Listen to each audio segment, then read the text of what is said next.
Bom, pessoal, boa noite.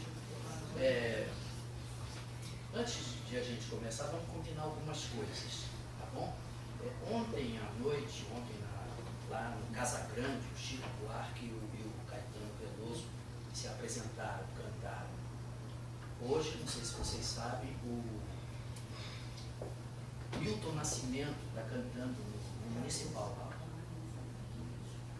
Portanto, vocês veem a temeridade que é hoje, nesse dia, depois desses artistas maravilhosos cantando, eu ter que cantar. Né? Vocês veem o peso da minha responsabilidade. Mas vocês são muito legais, né? E eu tenho certeza de que vocês vão ficar muito felizes e muito contentes, vocês vão gostar muito de dividir essa responsabilidade comigo. Por isso, sempre que eu tiver que cantar, eu espero que vocês cantem juntos. Tá bom assim? Outra coisa que eu queria combinar com vocês. Desliguem os celulares e marca-passos. É recomendável. Certo? Eu queria chamar aqui os meus colegas de trabalho, Matheus do Céu e Diogo Cílio, dois exímios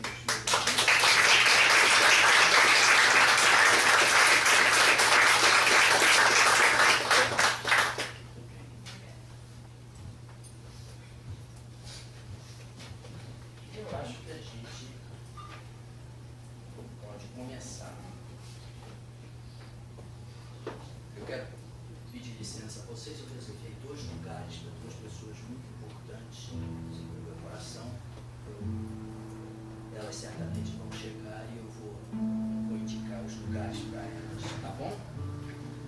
Mas todos vocês são do meu coração também.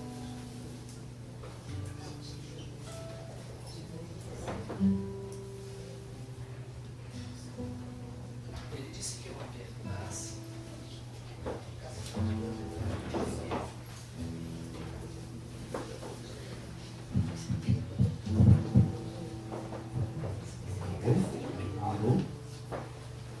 Alô?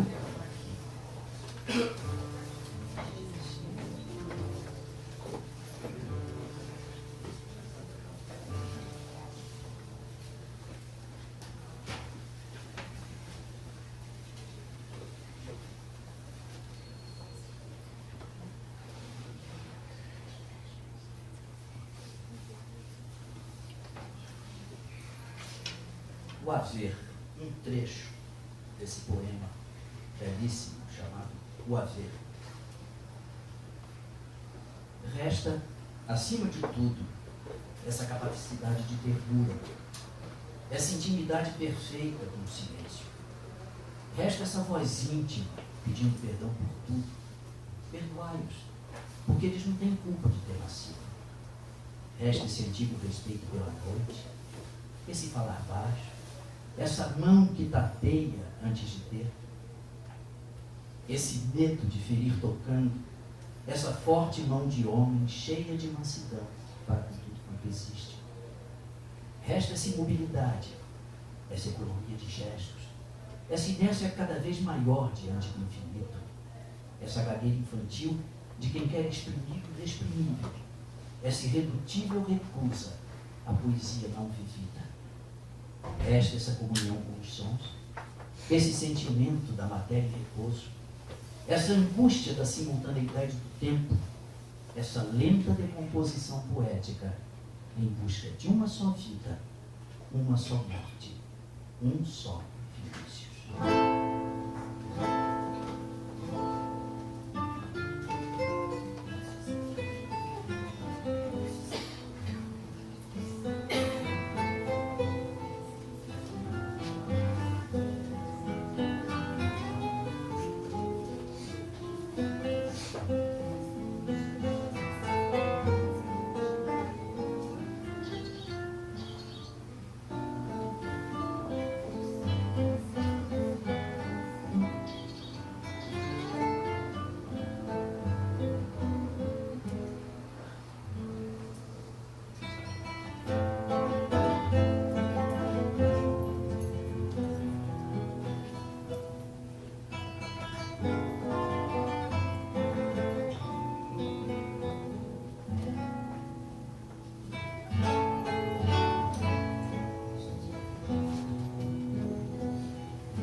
era um menino valente e caprino, um pequeno infante sadio e grimpante. Anos tinha 10, e asinhas nos pés. Com chuva e bodoque era plique-ploque. O olhar verde gaio parecia um raio para tangerina, piano ou menina. Por isso fazia seu grão de poesia e achava bonita a palavra escrita. Por isso sofria da melancolia de sonhar o poeta que, quem sabe, um dia poderia ser. Eu havia sempre elaborado na arte da poesia desde os mais verdes anos. Às vezes, em meio aos brinquedos com os irmãos, na ilha do governador, fugia e ia me ocultar no quarto, a folha de papel diante de mim. Era tão estranho aquilo. Eu de nada sabia ainda, senão que tinha 9 anos, e Cocotá era o meu mundo, com sua praia de lodo, seu cachoeiro, seus guaiamuns, mas sabia vibrar em presença da folha branca que me pedia versos viva como um epiderme que pede carinho. Um dia, conheci um poeta como mandam as regras, com livro publicado e tudo mais. Certa vez, depois de uma noite de angústia, resolvi mostrar meus versos. Mas o poeta não gostou. Disse-me, de modo brando, que desistisse daquilo, falou-me da predestinação poética que eu não tinha. O negócio ia ser outro. Faltava-me aquele imponderável que os amantes do belo representam, esfregando sutilmente a polpa do polegar contra os outros dedos, mas não como para indicar o violetal, não, mas devagar, como a destilar a própria substância imanente da arte. O poetinha aprendiz desistiu? Coisíssima nenhuma. Com as lágrimas do tempo e a cal do meu dia, eu fiz o cimento da minha poesia. E na perspectiva da vida futura, ergui em carne viva a sua arquitetura. Não sei bem se é casa, se é torre ou se é templo, um templo sem Deus, mas é grande e clara, pertence ao seu tempo. Entrai, irmãos meus.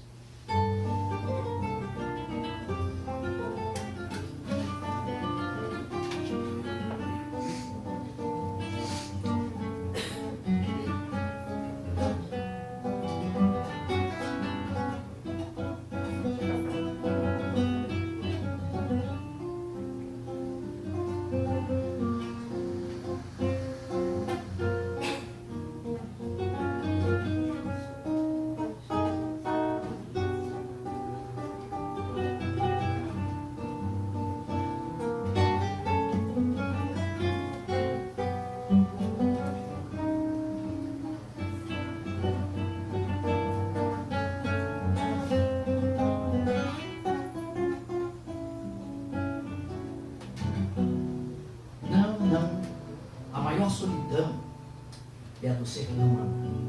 A maior solidão é a do ser que se ausenta, que se defende, que se fecha, que se recusa a participar da vida humana.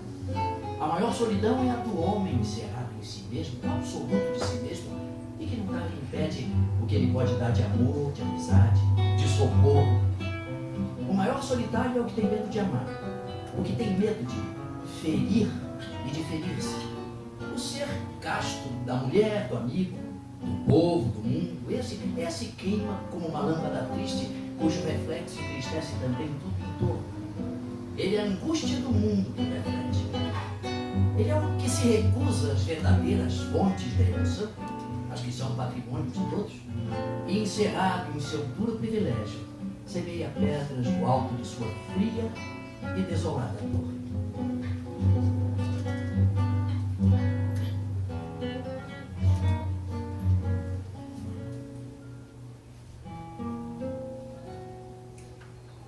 Boa noite mais uma vez.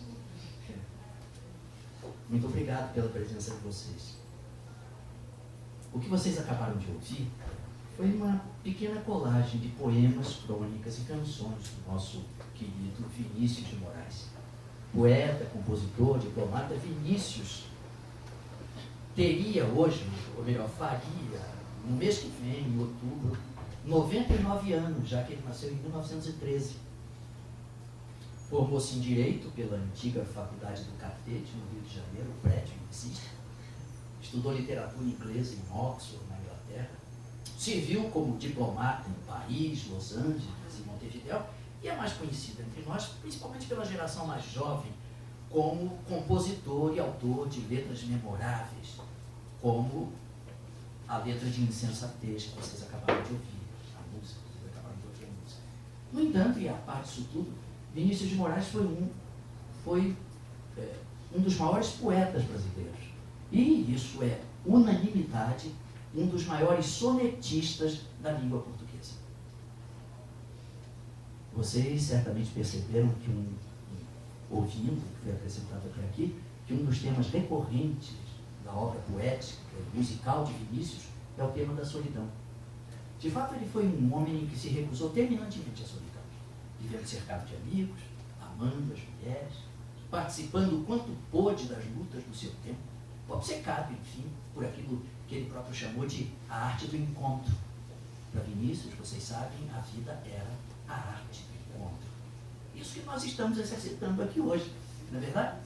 E ele foi tão corajoso nessa busca de plenitude poética, amorosa e humana, que Carlos Drummond de Andrade, o grande Drummond, disse dele o seguinte: Vinícius de Moraes foi o único de nós poetas que teve vida de poeta. Mas vamos deixar que o próprio poeta Vinícius se apresente através daquilo que bem poderia ser o seu autorretrato. Como seria? Talvez fosse assim. Nome? Vinícius. Por quê? O filme Covardes, saído em 13, ano em que também nasci. Sobrenome de Moraes, pelo que o meu amigo Stanislau Ponte Preta diz que eu sou plural. Se fosse um só, seria Vinícius de Moral. E o engraçadinho do Milor Fernandes, sabedor de que hoje eu sou nome de rua, diz que a rua Vinícius de Moraes é o cruzamento da Prudente de Moraes com o Imprudente de Moraes. Bom, Antônio Maria diria que eu sou um inconstante Ramos. Sou carioca da Gávea, bairro amado de onde nunca deveria ter saído. Altura 1,70 m, colarinho 39, sapatos 40, peso uns bons 73, precisam ser reduzidos. Dizem-me poeta. Diplomata sou, por concurso. Durmo mais tarde do que gostaria, do que deveria, e acordo mais cedo do que gosto. Infância pobre, mas linda. Tão linda que continua dentro de mim. Coisas de que não gosto: viagens, gente fiteira, fascistas, racistas, homem avarento ou grosseiro com mulher. 3 coisas de que mais gosto: mulher. Não necessariamente nessa ordem, vocês entendem. Fui, sou e serei casado. E apesar do que dizem, não me acho tão mau marido, não. Filhos, melhor não temos. Mas se não os temos, como saber? Se não os temos, que de consulta, quanto silêncio, como os queremos. Banho de mar diz que é um corrente. Cônjuge voa, transpõe o espaço, invariável, fica salgado, se modifica. Depois, que burro, que morenaço que a esposa fica. Resultado: filho.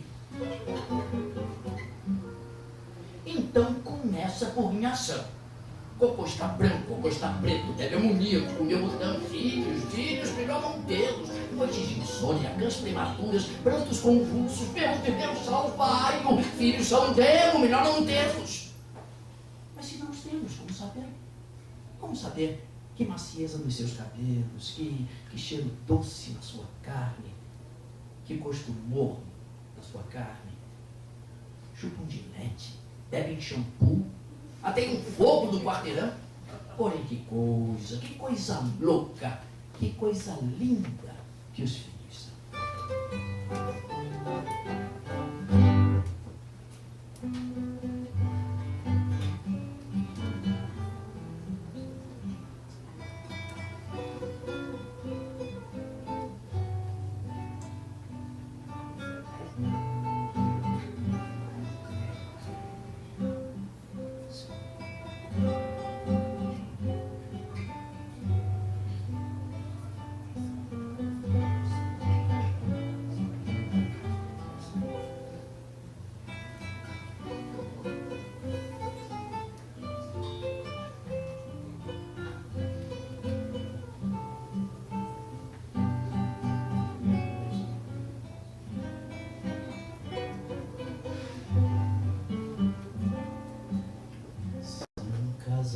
simples com cadeiras na calçada e na fachada escrito em cima que é um lar.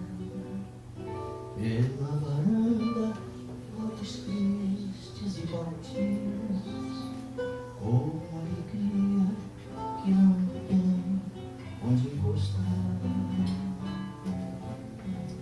Aí dá uma tristeza no meu peito, como despeito de não ter como lutar.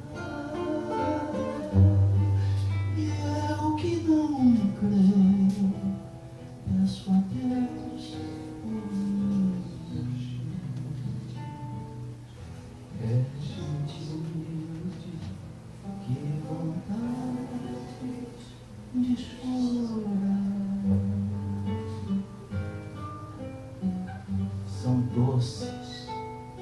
São doces os caminhos que levam de volta à pátria.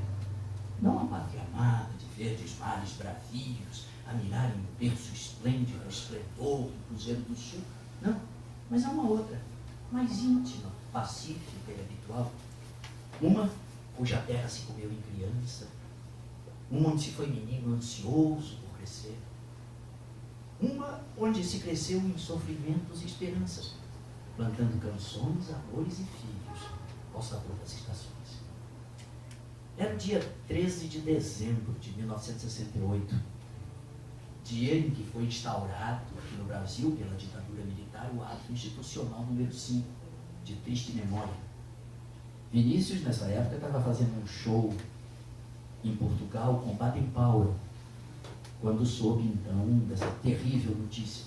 Muito preocupado com o que poderia estar acontecendo com as pessoas aqui no Brasil, com seus inúmeros amigos, ele, no show do dia seguinte, surpreende a todos, abrindo a sua antologia poética e lendo um dos seus poemas mais belos e líricos, o poema Pátria Minha. Poema que chegou a ser censurado aqui no Brasil, o que só vem provar, afinal de contas, que, como a delicadeza é subversiva. Enquanto isso, Baden Powell dedilhava ao violão o hino nacional. Para que vocês tenham uma ideia da importância desse gesto do Vinícius, consta que no primeiro aniversário da Revolução dos Cravos em Portugal, a televisão portuguesa pôs no ar o registro em vídeo desse show memorável. Portanto, com vocês um pequeno trecho disso que é uma verdadeira pérola e que se chama Pátria Minha.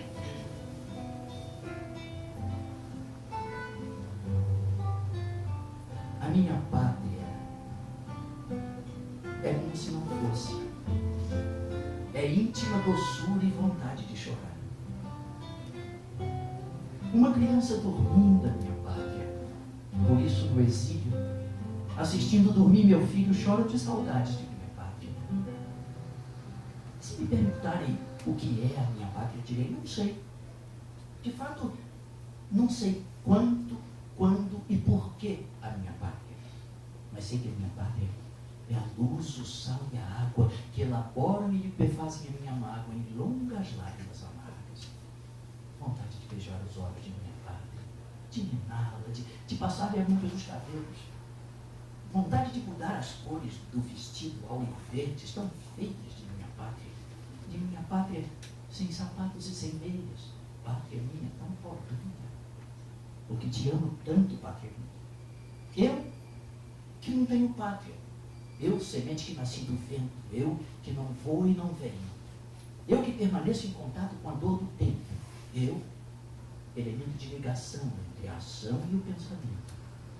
Eu, fio invisível no espaço de todo adeus. Eu, o sem Deus.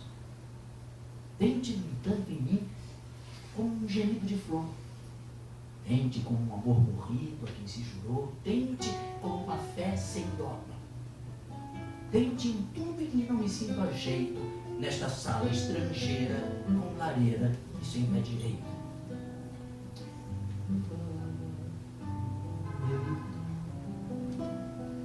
Pegue esse avião, você tem razão de fugir assim desse frio despejo.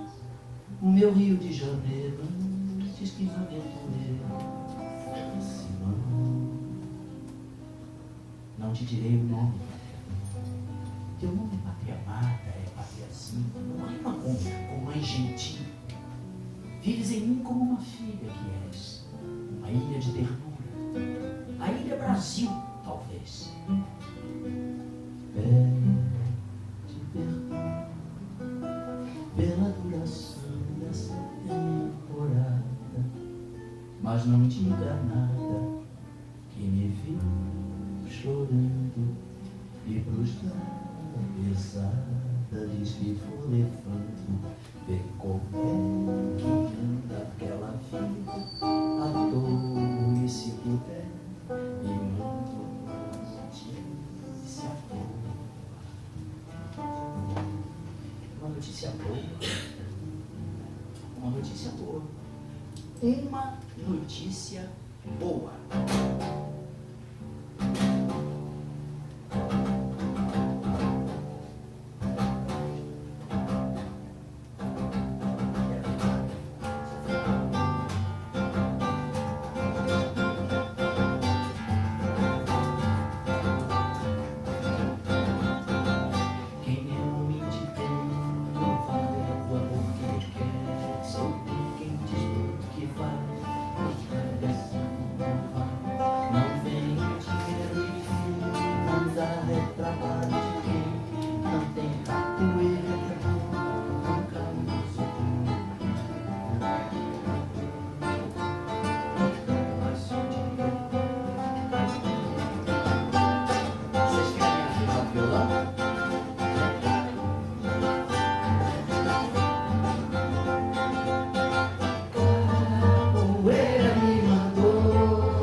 Amei demais o que sofri por causa do amor de quem sofreu. Eu chorei, perdi a paz, mas o que eu sei é que ninguém nunca teve paz, mas sofri.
Se for pra ver uma estrela aparecer na manhã de novo amor, se moçada a faixa azul, ouvi dizer, se o sonho não vai que tudo vai se arrepender.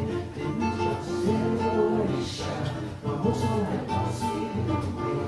Pergunte ao seu orixá, o amor só é possível ver.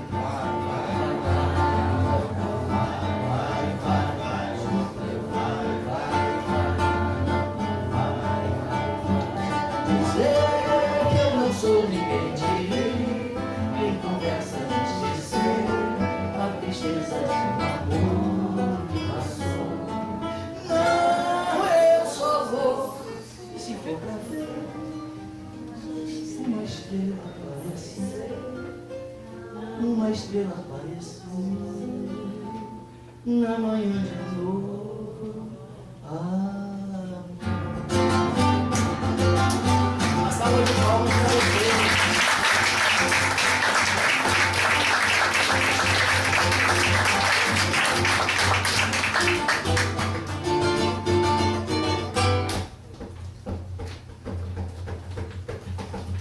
Feijoada minha moda.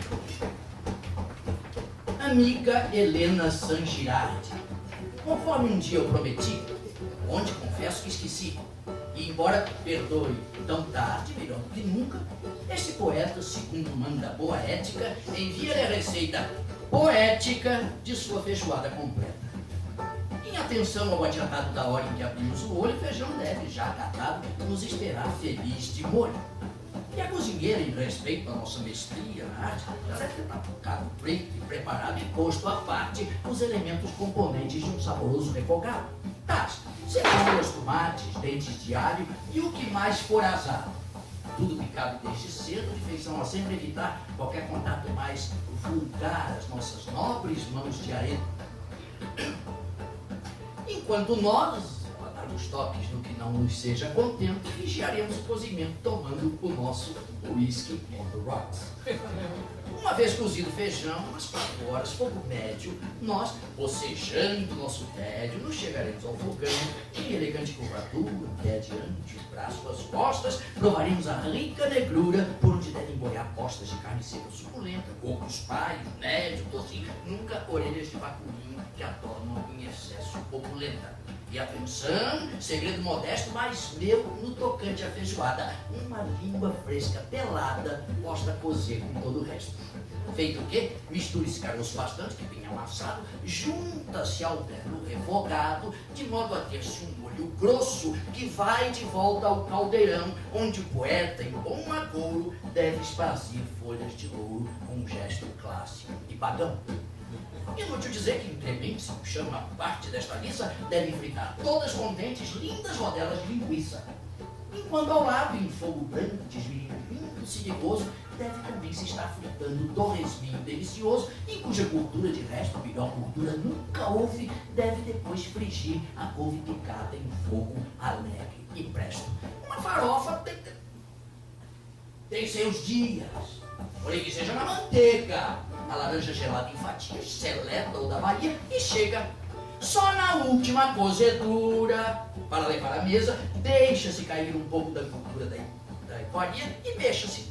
Que prazer mais um corpo pede após comido um tal feijão? Evidentemente, uma rede, um gato para passar a mão. Dever cumprido, nunca é vã a palavra de um poeta, jamais. Abraça em Brillat Savarin o seu Vinícius de Moraes.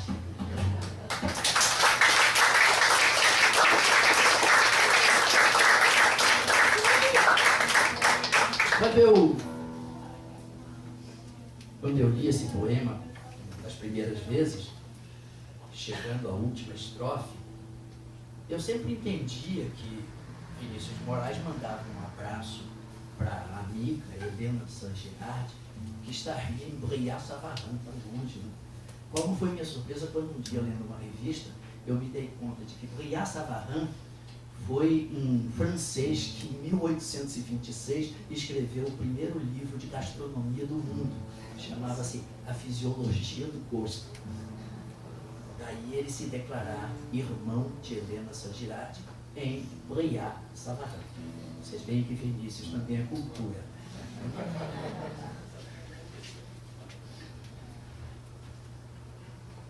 Onde é que nós estamos?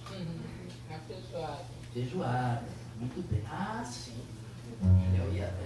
Mas eu já apresentei os músicos, né? Nossa, Maria e Tio. Daqui a mais meia hora você fuma, tá bom? Paciência. Muito bem.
Eu que era um menino puro. Não fui perder minha infância no mangue daquela carne. Dizia que era morena, sabendo que era mulata. Dizia que era donzela. Nem isso não era ela. Era uma moça que dava. Deixava, mesmo no mar onde se fazia em água, onde de um peixe que era em mil se multiplicava, onde suas mãos de algas sobre meu corpo boiavam, trazendo à tona águas vivas, onde antes não tinha nada. Quanto meus olhos não viram. No céu da areia da praia, 2 estrelas escuras brilhando entre aquelas 2 nebulosas desmanchadas. E não beberam meus beijos aqueles olhos noturnos, luzindo de luz parada na imensa noite da Ívila. Era minha namorada. Primeiro nome de amada, primeiro chamar de filha. Grande filha de uma vaca. Como me seduzia, como me alucinava, como deixava fingindo que não deixava. Aquela noite entre todas, que seca os cajus travavam. Como era que era o sossego cheirando a jasmim do carro.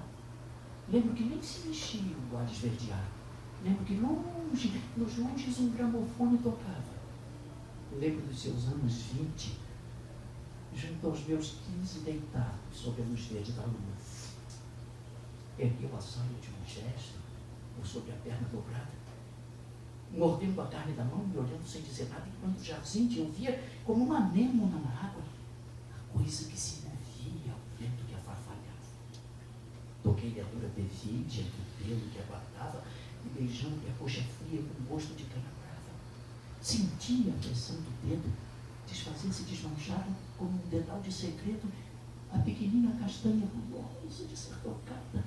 Era uma dança morena, uma dança mulata, era um cheiro de amarugem, era a lua cor de prata. Mas foi só naquela noite.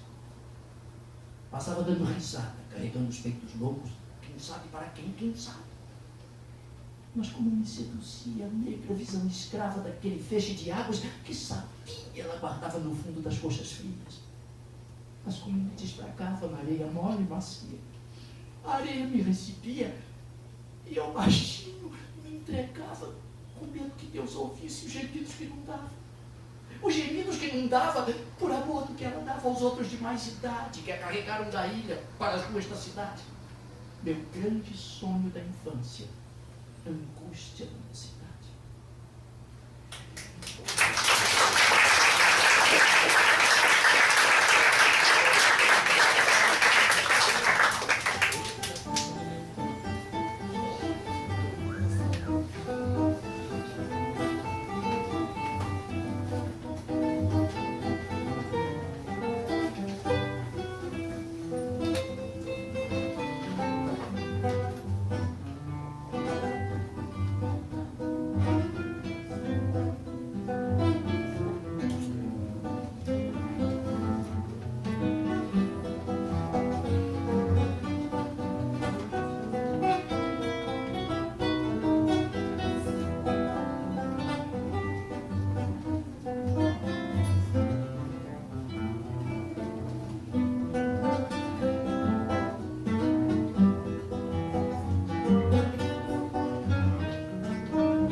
Pela delicadeza com que cantava a beleza das mulheres e declarava o seu amor por elas, Vinícius de Moraes era conhecido, e é ainda, né, como o poeta da paixão.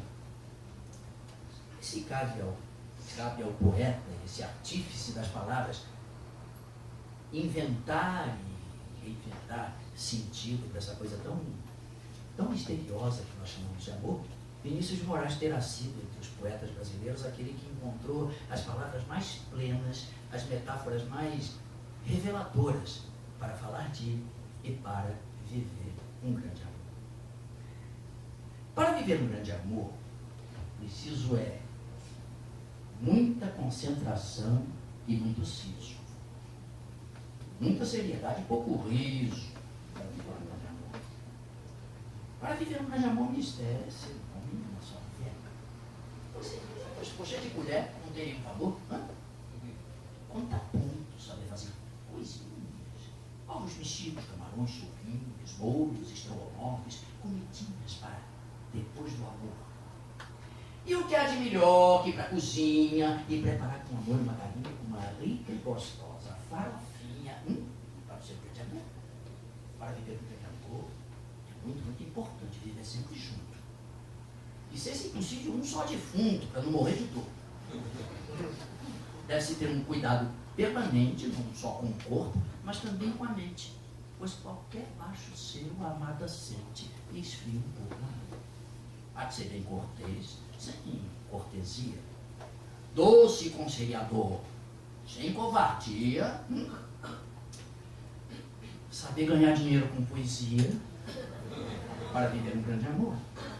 Mas tudo isso não adianta nada se nesta selva oscura e desvairada não se souber achar a bem amada para viver um grande amor. Agora vamos cantar, né? Bom, agora com vocês. Eu sei que vou te amar com toda a minha vida, eu vou te amar. Em cada despedida eu vou te amar. Desesperadamente eu sei que vou te amar. E cada verso será pra te dizer: eu sei que vou te amar por toda a minha vida, eu sei que vou chorar.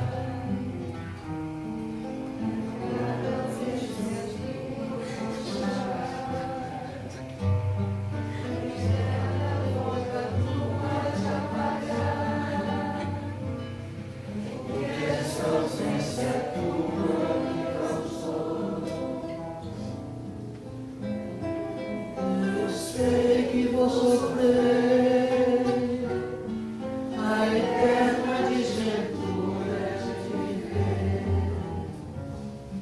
a espera de te ver ao nascer, por toda a minha vida.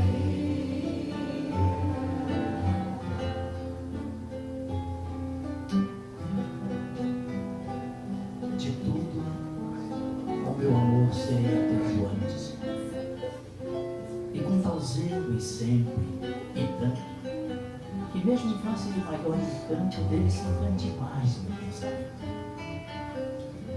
Quero vivê-lo em cada vão momento, e em seu louvor, hei de espalhar meu canto e meu riso, e derramar meu pranto ao seu pesar, ao seu contentamento. E assim, quando mais tarde me procure, quem sabe a morte, a angústia de quem vive, quem sabe a solidão, fim de quem ama, eu possa me dizer com o amor que tive, que não seja imortal, posto que a chama, mas que seja infinito enquanto dure.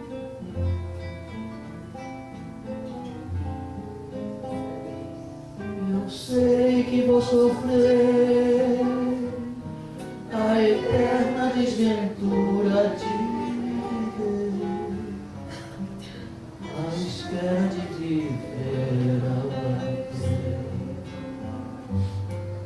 por toda a minha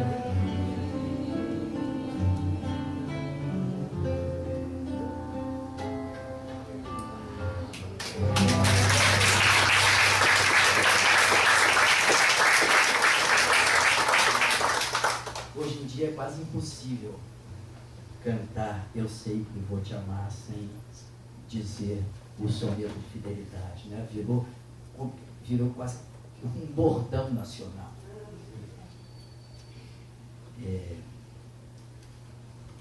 Eu tinha um professor que dizia assim: bom, senhores, eu vim aqui falar e os senhores vieram aqui para ouvir. Agora, se os senhores terminarem antes, os senhores me avisam. Ele foi o introdutor do tempo lógico na educação. Muito bem.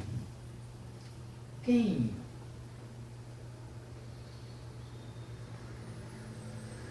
já ouviu a expressão pior a emenda que o soneto? Há de imaginar o quanto é difícil fazer soneto, né?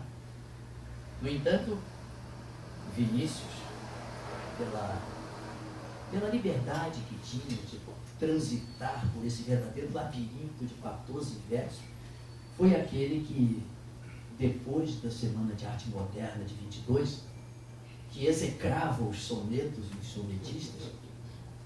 Ele, Mário Quintana, foi aquele que acabou por elevar o soneto à sua máxima dignidade poética. Vejam, por exemplo, esse soneto de devoção. Essa mulher que se arremessa fria e lúbrica aos meus braços, e nos seios me arrebata e me beija, e balbucia versos, votos de amor e nomes feios. Essa mulher, flor de melancolia que se ri dos meus pálidos receios, a única entre todas a quem dei os carinhos que nunca outra daria. Essa mulher que a cada amor proclama a miséria e a grandeza de quem ama e guarda a marca dos meus dentes nela. Essa mulher é um mundo, uma cadela talvez, mas na moldura de uma cama. Nunca mulher nenhuma foi tão bela. Ou esse soneto de despedida, ou melhor, soneto de separação. Esse soneto tem uma história também. Aqui diz, né? Oceano Atlântico, a bordo do Highland Patrol, a caminho da Inglaterra, setembro de 1938, foi quando ele foi estudar literatura inglesa em Oxford. Então se despediu dos amigos. No caso, a gente pensa que é um soneto de amor, também é, mas é muito mais amplo, né? É muito além. Então ele, a bordo do navio, escreveu: de repente do riso fez-se o pranto, silencioso e branco como a bruma, e das bocas unidas fez-se espuma, e das mãos espalmadas fez-se o espanto. De repente da calma fez-se o vento, que dos olhos desfez a última chama, e da paixão fez-se o pressentimento, e do momento imóvel fez-se o drama. De repente, não mais que de repente, fez-se de triste o que se fez amante, e de sozinho o que se fez contente. Fez-se do amigo próximo, distante, fez-se da vida uma aventura errante. De repente, não mais que de repente. Ou esse soneto do amor total. Não ame tanto, meu amor. Não cante o humano coração com mais verdade. Amo-te como amigo e como amante, numa sempre diversa realidade. Amo-te a fim de um calmo amor prestante, e te amo além, presente na saudade. Amo-te, enfim, com grande liberdade, dentro da eternidade e a cada instante. Amo-te como um bicho, simplesmente, de um amor sem mistério e sem virtude, com um desejo maciço e permanente. E de te amar assim, muito e a miúde, é que um dia em teu corpo, de repente, hei de morrer de amar, mais do que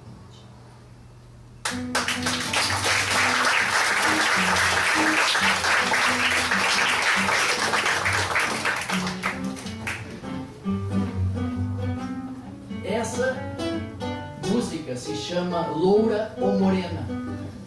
Foi a primeira música que o Vinícius fez com Haroldo Tapajós. A música, evidentemente, é do Haroldo e a letra é do Vinícius. Chamava-se Loura ou Morena, o que já aponta por uma certa subjetiva do próprio Vinícius, loura ou morena. Daí ele se esforçar ao longo de uma vida inteira para, em nome de uma só vida, uma só morte, um só Vinícius, que é o nome do nosso espetáculo. Mary Monroe. A música vem bem a calhar. Há qualquer coisa no ar a propósito de Mary Monroe. Ainda ontem, sentado com alguns amigos, o nome da jovem columbista estrela americana surgiu várias vezes na conversa. Notei também que as mulheres ficam mal à vontade quando se fala nela. Cada uma de olho nos olhos dos maridos. E força é confessar que os olhos dos maridos adquirem configurações diferentes ante as ressonâncias labiais desse nome de mulher. Eu vos direi, pouca vergonha é o que há a propósito de Mary Monroe. Pouca vergonha, minhas senhoras. Os olhos de vossos maridos brilham porque Mary Monroe é uma gatinha toda engraçadinha, toda provocantezinha. Os olhos de vossos maridos brilham porque Mary Monroe tem jeito de ser uma grandíssima oferecida, todinha. Ela tem toda a pinta de ser um bichinho muito quentinho, muito gostador de carinho, que ela é mimosa pra demais. Pensa, Deus. Os olhos de vossos maridos brilham porque Mary Monroe tem aquela mania de mostrar as pernas, até o Johnston Office, e levantar os braços com um ar ingênuo e sair caminhando assim, trançando os pés e se jogando pra lá e pra cá, que é aquela beleza, quero dizer, aquela falta de pudor. Tendes toda a razão, minhas senhoras, de procurar subtrair às vistas de vossos maridos a figura dessa vândalazinha linda, dessa devoradora de homens, desse porco de anjo, dessa gostosura humana que irá um dia queimar no fogo dos infernos a sua culpa de ser tão boa, quero dizer, tão má, tão má. Eu também sou contra ela, minhas senhoras.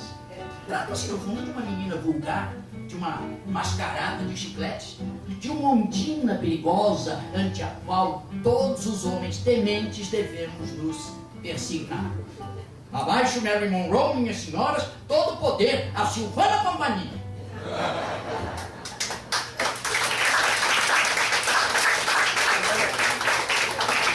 Parece que todo mundo aqui sabe quem foi Silvana. Você sabe? É? Olha, quem foi? Não, ela é uma atriz italiana. Mas que... Na época da Silvana Mangano. Certo. Eu soube isso pela minha mãe, claro. Com um detalhe, ela mostrava muito mais do que o Johnston Office. Mas a garotada aí de Brasília não sabe disso, não, né? Hein? Eu tenho uma claque de Brasília aqui. Muito bem. Eu me perdi. Vocês me desculpem, há muito tempo eu não falo. A última vez que nós fizemos esse espetáculo foi em Lorena, ou foi aqui? Foi aqui, né? Tem muito tempo. Então eu não lembro mais desse encadeamento das coisas. Ao ver uma rosa branca, o poeta disse: que linda! Cantarei sua beleza como ninguém nunca ainda. Como é sua surpresa ao ver a sua oração, a rosa branca ficando rubra de indignação. É que a rosa, além de branca, diga-se isso além da rosa, era da espécie mais franca e da seiva mais raivosa. Que foi, balbucia o poeta? E a rosa: calhorda que és, para de olhar para cima, mira o que tens a teus pés. E o poeta vê uma criança suja, esquálida, andrajosa, comendo um torrão da terra que dera existência à rosa. São milhões a rosa terra, milhões a morrer de fome, e tu, na tua vaidade, querendo usar o meu nome, e num acesso de ira, arranca as pétalas, lança-as fora, como a dar comida a todas essas crianças. O poeta baixa a cabeça. É aí que a rosa respira. Geme o vento, morre a rosa. E um passarinho que ouvira quietinho toda disputa, tira do galho uma reta e ainda faz um cocozinho na cabeça do poeta. pessoa desavisada que ouça ou leia esse poema pela primeira vez, certamente é de pensar, é que a rosa, além de branca, diga-se isso além da rosa, que poeminha racista, né? No entanto, esse poema é de 1959. E a gente sabe que quando a gente se debruça sobre uma obra artística, a gente tem que conhecer, de certa maneira, o contexto em que essa obra foi concebida. Esse é um poema, então, de 1959, uma época em que aqui no Brasil, qualquer expressão de indignação em face da realidade nossa, né? De uma realidade tão desumana, social, etc., era taxada de comunista. Por conseguinte, quem o fizesse era vermelho. Daí a preocupação do Vinícius no sentido de proteger a rosa de uma possível e eventual prisão. Não, senhores, a rosa não era vermelha, a rosa era branca. E diga-se isso também da rosa. O Vinícius sempre se recusou a fazer aquilo que se convencionou chamar de poesia engajada. Embora de vez em quando, uma ou outra vez, ele tivesse, vamos dizer assim, manifestado a sua indignação de uma maneira quase que furiosa. Ele dizia que preferia fazer bons poemas. Esses permaneceram. Ele, evidentemente, como um poeta digno desse nome, nunca deixou de manifestar a sua angústia, de expressar a sua angústia em face dessa realidade. Mas, volto a dizer, ele dizia que preferia fazer bons poemas. Vejam, por exemplo, um trecho desse belíssimo poema, e para finalizar de alguma forma, chamado O Operário em Construção.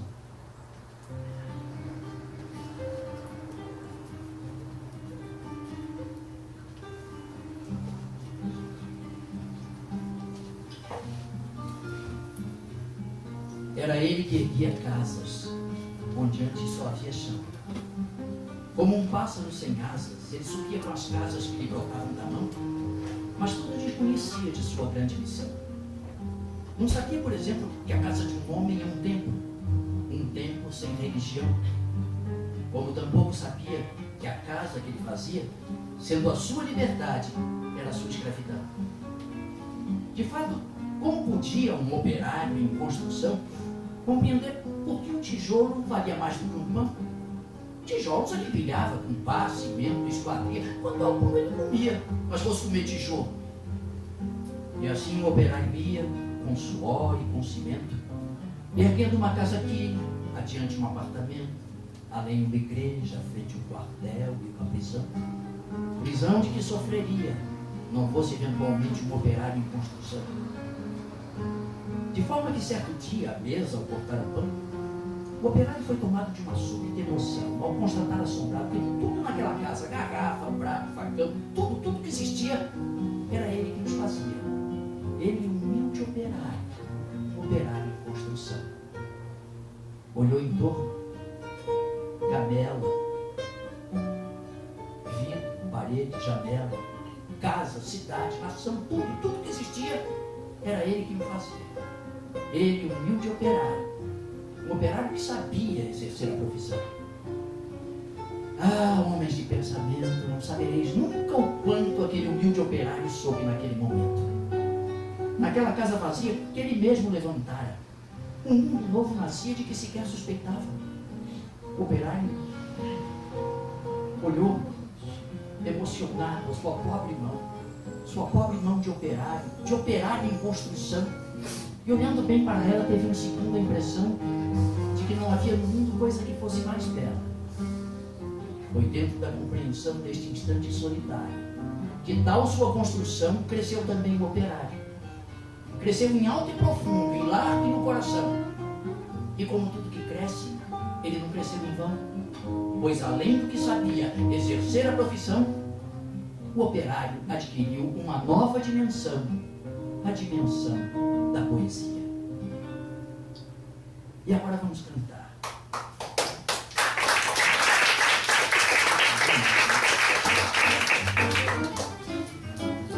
Vamos dividir responsabilidade.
A oeste é morte contra quem vive, no sul cativo, o oeste é meu norte.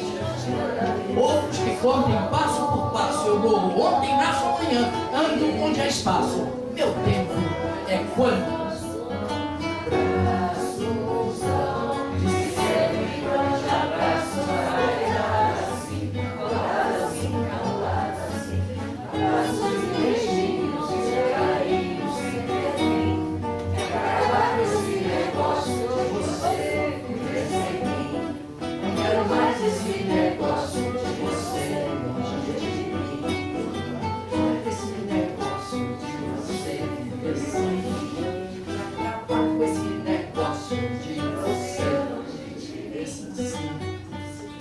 Obrigado a todos.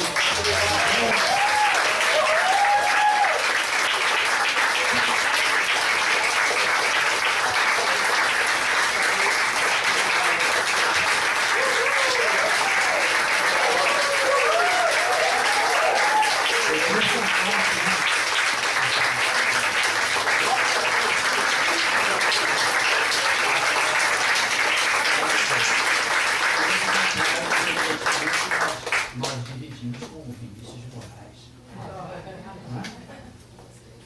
Legal, gente. Muito obrigado por vocês.